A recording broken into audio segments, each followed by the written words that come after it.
Earlier about how the president gave a town hall meeting to Univision. I want to get the exact quote here. The Daily Caller is reporting this one.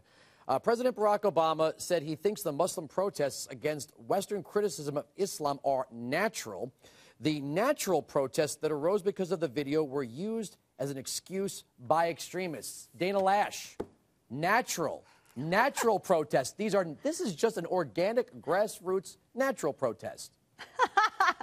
And they just happen to have RPGs and everything else because, you know, doesn't everybody? Everybody reacts that way. So what offended them back in June when they bombed our embassy in Benghazi, or our consulate back in June, or the other 3 times that they attacked it, or the USS Cole? I mean, you know, just natural protests, and they're just exploited by thousands of other people who are all screaming death to America. I don't know about you, but when I looked at the footage of all of these people rioting and protesting, it didn't look like there was just, you know, a small group of radicals who were climbing the embassy walls and shredding flags and, you know, have rocket launchers on their shoulders. It looked like there were thousands of them. In all of these different countries where these protests happened, there were thousands of people. There were thousands in Islamabad. There were thousands in Cairo. So it's not, it's really disingenuous for them to say that. But of course, this is an administration whose attorney general won't even say terrorism. So I'm not surprised. Now, Tiffany, you were saying off air that this has nothing to do with the video. This is some long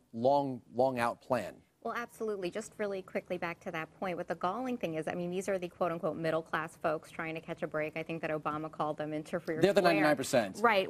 They're the ones that we helped, and yet they're the ones who are turning on us. And, you know, and the point to note here is that it could be a YouTube video making fun of Muhammad. It could be the blind sheikh. It could be a Danish cartoon. If it's not one thing, it'll be another. The people orchestrating these riots, these uprisings, have an ulterior motive, and they'll use whatever excuse, whatever reason is kind of convenient at the time to rally the masses. And that's basically, it goes to one of the other reports I did. You know, I really consulted, you know, Middle East experts, and it's going to be detailed in some of our documentaries coming up. But this is part of what people are calling a 10-year plan by Salafist, Muslim Brotherhood operatives to make slandering Islam unlawful on an international level. And the idea is that if they cause enough bloodshed, eventually, we'll cave. You know, we'll cave. We're going to do exactly what we're doing now. We're scrubbing all references to Islam from our training manuals. We can't say terrorist. Man-caused disaster. Of course, now they're natural, you know, uprisings. So it's natural to kill our U.S. ambassador and 2 Navy SEALs and a civil servant, you know.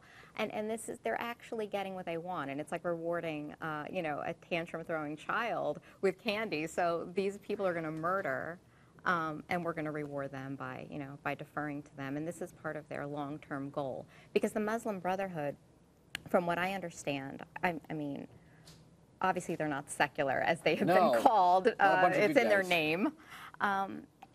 And they're very patient. You know, their goal is to establish a caliphate, and they're very happy to wait 50 years or 100 years to do so. They know they need to do it in stages, and this is just a first stage. And, you know, this is something that would happen very, very subtly. But looking at the way progressives are operating right now, you can absolutely see how, under the guise of, you know, for the good of, you know, the community, for the good of mankind, for the safety of our troops abroad, we need to start either investigating people who are making films like this, punishing them in some way, putting some kind of restrictions on free speech with regards to Islam. All right, Wilkow. Yes.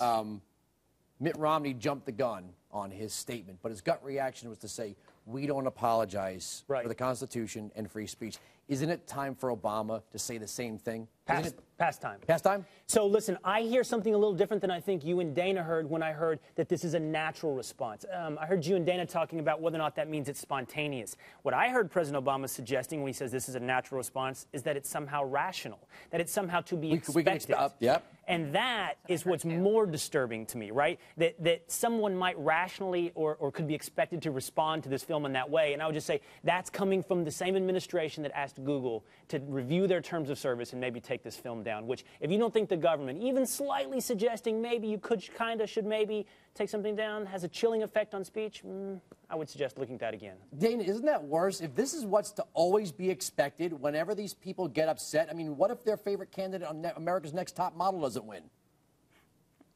Exactly. You know, I was more offended by the heinous production value of this video. I think I'm going to go riot. I thought it was brilliant. It was so art house. Bust up some cameras. It was like South Park. Actually, it was worse than, No, South it was worse Park than would've been insulting good. South Park. That would have been good. It would have been funny. No, I kind of agree with that in that this basically is to acclimate us to this behavior, to get us to accept it. Like, oh, well, these folks have no other choice but to irrationally go out and sodomize ambassadors and kill them, because, you know, that's just the rational, normal, natural response that someone has when they feel as though that their creator has been insulted. And I want to bring up this story, too, how there was a cleric who stood in front of the U.S. Embassy in Cairo, and he was shredding pages of the Bible, and he said his son was going to defecate on it and all of this stuff.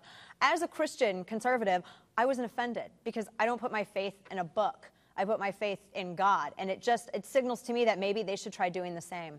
All right, one last thing. You know, what's funny about this is almost like pushing us into beaten wife syndrome, that sooner or later we're going to start saying, is this our fault? Did we do this? That, well, we have to stop. Maybe if we had dinner ready when they got home, this wouldn't happen. And I know we're all laughing here, but, I mean, would you ever think the President of the United States, a President of the United States, would willingly offer the freedom of speech up on the altar of sacrifice to make people feel good?